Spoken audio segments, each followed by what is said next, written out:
So now that we know how to get the exploits, we know multiple locations where we can find them. We're gonna make sure we understand what it's doing and make sure that it's set up correctly. So this is not only to ensure that it's going to work, but ensure that you don't cause harm or damage to a system that you're going to be attacking, especially if it's a client, because you don't want to do that. That's the last thing that you want to do. There have been many cases where exploits actually have malicious code, and they would infect or destroy computers that they were launched against.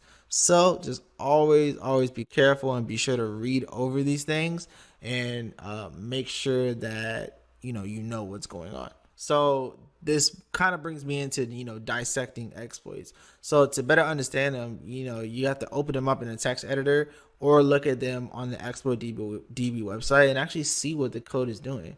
For example, you might need it locally because you might need to edit the shell code for it to work properly. And the shell code is pretty much like the command that's going to be executed. A lot of the time, that's going to create a connection back to your computer.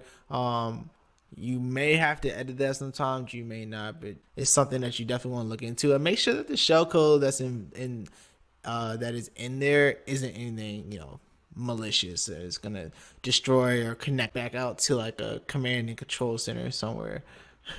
And you might also need to understand what kind of arguments that the exploit needs to actually launch correctly. So let's actually go into Kali Linux and let's look for an exploit and actually just dissect it a little bit, kind of see what's going on. So I went back to Kali Linux and I actually opened up the exploit that we copied over for the VSFTPD 2.3.4 backdoor command execution. So we can actually look through it and start to understand kind of what's going on before we were to actually launch it. So for example, we know for this one it's going to require Metasploit and it's actually verified, and as you can see has an excellent ranking right here. So we know that this one is going to be safe. So what you want to do is kind of just look through it. You'll get some more information. Like right here it tells you, hey, this module exploits a malicious backdoor that was added to the VSFTP download archive.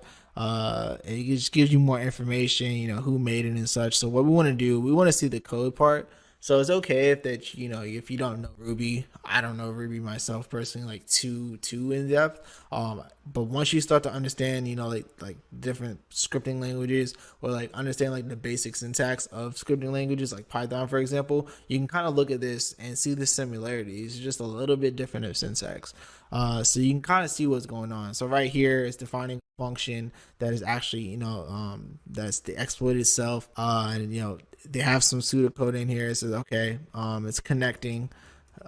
So we know what kind of what's going on right now is just trying to connect over the specific port that it needs to for the exploit. And then it has some more code that's kind of just going over actually how to handle and control the backdoor that it's creating. So from what I see here, everything looks fine. It doesn't look like it's anything malicious. I don't see anything that jumps out at me as something that could potentially cause harm. And I understand the general flow is going on. It's just taking advantage, of something inside of, that vulnerable service. So we would actually, this is a good candidate for us to use, actually when we were to, launch our attack against this port.